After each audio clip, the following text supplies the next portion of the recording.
Pada pembelajaran satu ini, kita akan belajar menyebutkan kalimat perintah.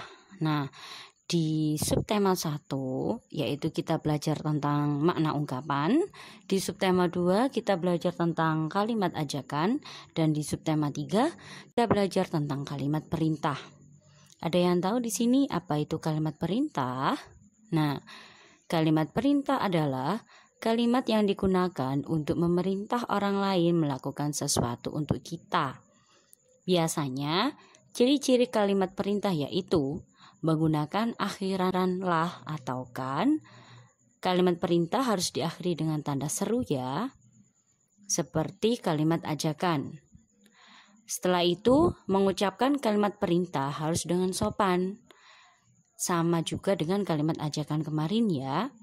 Nah, untuk ciri-ciri selanjutnya yaitu bisa juga dilengkapi dengan kata tolong agar lebih sopan. Ya, ingat ya, kalimat perintah itu adalah kalimat yang digunakan untuk memerintah orang lain ya, untuk melakukan sesuatu untuk kita.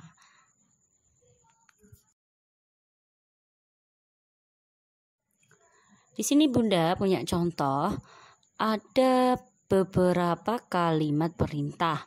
Tadi kalimat perintah kan diakhiri dengan lah atau kan ya, dan diakhiri dengan tanda seru. Coba kita baca bersama. Nomor 1, bacalah buku itu.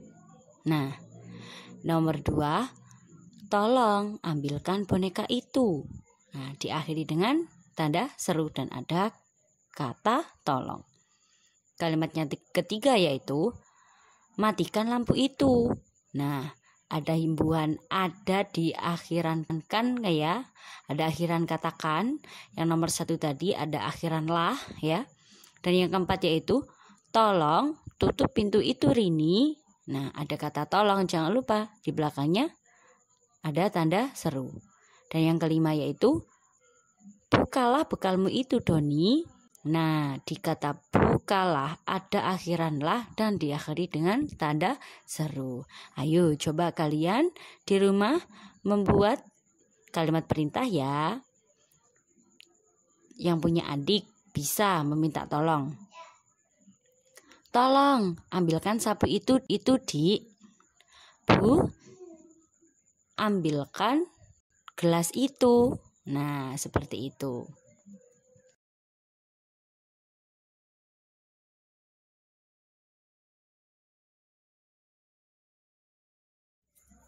Coba perhatikan gambar ini. Ada siswa sedang sekolah, ada Made, Udin. Nah, Bu Guru meminta tolong dan mengucapkan kalimat perintah. Di sini ada percakapannya ya. Benny, tolong bantulah ibu membawa kertas tugas ini ke ruang guru. Lalu Benny menjawab, baik Bu. Nah, di sini ada kalimat perintahnya. Mana? Ya ini. Benny, tolong bantulah. Ada kata tolong dan ada akhiran bantu, ada akhiran lah dan diakhiri dengan tanda seru. Ini adalah kalimat perintah dalam teks percakapan antara guru dan Benny.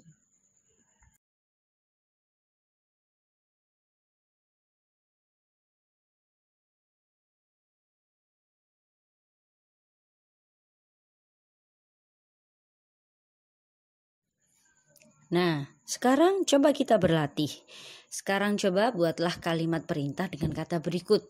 Yang pertama, ada kata bawakan. Bawakan buku itu, Dik. Nah, yang kedua, tutuplah. Tutuplah pintu lemari itu. Nah, yang ketiga ada kata sapukan. Sapukan ruangan itu dengan bersih. Nah, dan diakhiri dengan tanda seru ya jika menulis. Yang keempat yaitu ada kata jagalah. Jagalah kebersihan lingkungan. Nah, itu kalimat perintah. Yang kelima yaitu ada matikan. Matikan keran air itu.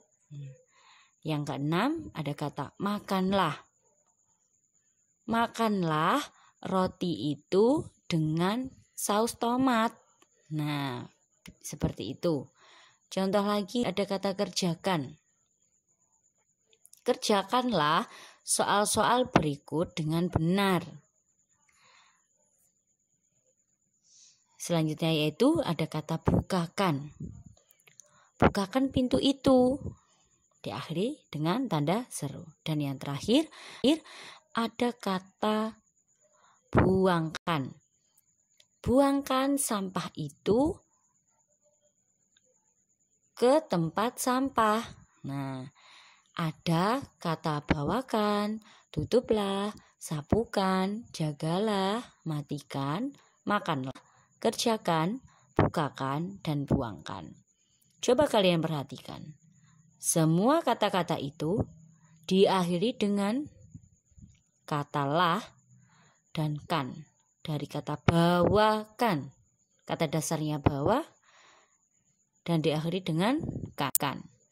Tutuplah. Kata dasarnya tutup diakhiri dengan kata lah. Sapukan diakhiri dengan kata kan. Kata dasarnya adalah sapu.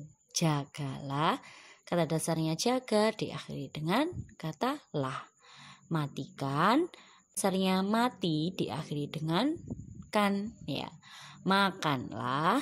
Kata dasarnya makan diakhiri dengan kata lah. Kerjakan. Kata dasarnya kerja diakhiri dengan akhiran kan. Bukakan.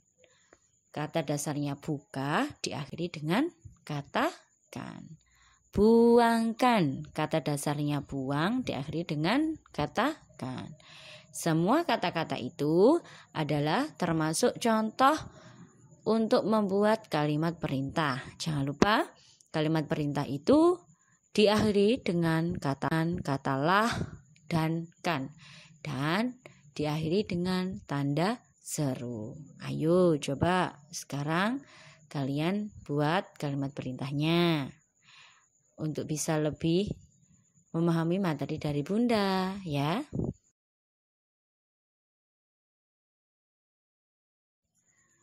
Selanjutnya yaitu menggambar imajinatif. Nah, pastinya kalian sudah pernah mendengar apa itu menggambar imajinatif.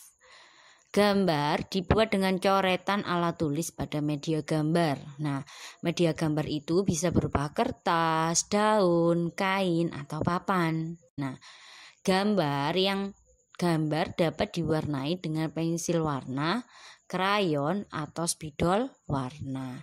Siapa di sini yang suka mewarnai dengan menggunakan pensil warna? Ayo siapa yang menggunakan krayon dan yang menggunakan spidol? Pastinya kalian semua tidak sama ya dalam mewarnai. Ada yang suka pakai pensil warna, ada yang suka pakai krayon, ada suka yang pakai spidol warna.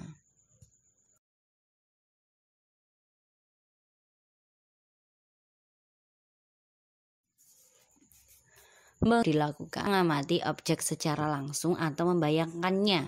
Namanya juga menggambar imajinatif ya. Kalian itu bisa mengamati objek secara langsung melihatnya atau bisa membayangkannya. Contoh, kalian melihat sebuah pohon. Nah, kalian bisa menggambar sebuah pohon. Dan kalian juga bisa membayangkan bentuknya buah nanas itu seperti apa ya. Kalian sebelumnya pernah melihat. Lalu kalian membayangkan dan kalian bisa menggambarnya. Nah, menggambar dengan cara membayangkan atau menghayal itu disebut menggambar imajinatif. Karena kita menggambarnya itu dengan cara membayangkan benda yang akan digambar atau menghayalnya. Jadi, apa itu menggambar imajinatif? Menggambar imajinatif adalah menggambar dengan cara membayangkan atau menghayal. Tadi gambar itu bisa diwarnai dengan pensil warna, krayon, dan spidol. Nah, di sini kalau kita mewarnai dengan spidol ya, maka hasilnya akan tebal dan halus. Coba perhatikan. Bagus ya. Karena apa? Karena warnanya itu lebih tajam ya, lebih tajam dan hasilnya akan tebal, tetapi halus juga. Nah, ini jika kita mewarnai menggunakan spidol. Nah, yang kedua yaitu kalau kita mewarnai dengan krayon. Ayo, siapa yang suka mewarnai dengan krayon? Dengan krayon, jika kita mewarnai dengan krayon, maka hasilnya akan tebal dan kasar ya. Karena kita pakai krayon ya. Hasilnya itu akan lebih tebal juga sama dengan spidol. Tapi kalau pakai spidol, hasilnya tebal tapi halus. Dan kalau memakai krayon, hasilnya itu tebal tapi kasar.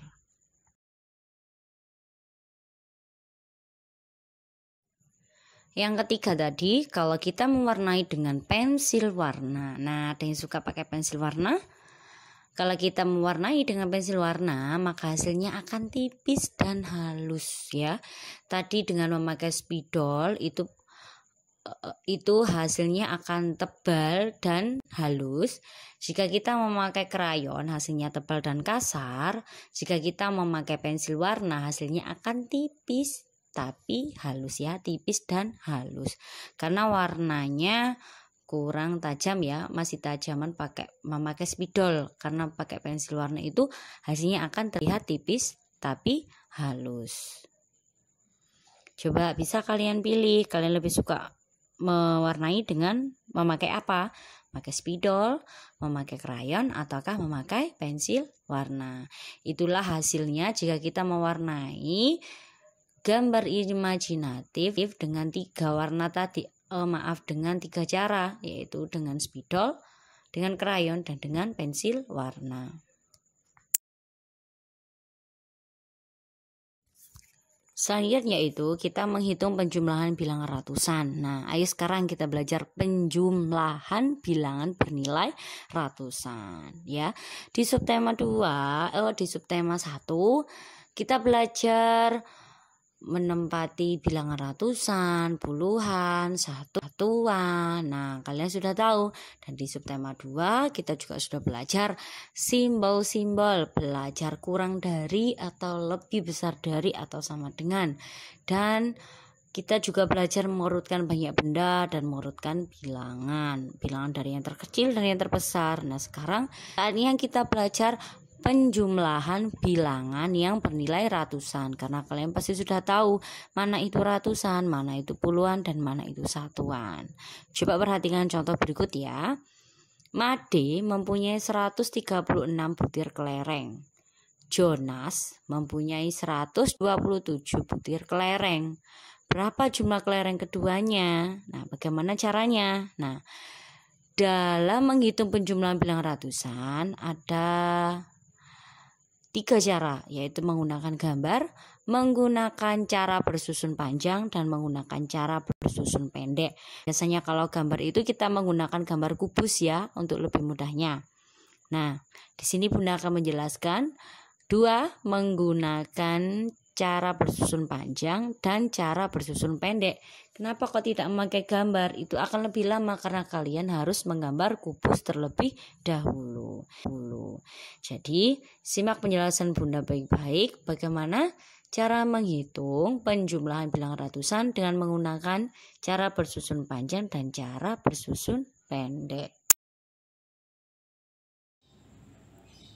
Nah, ini tadi ada contoh Made mempunyai 136 butir kelereng.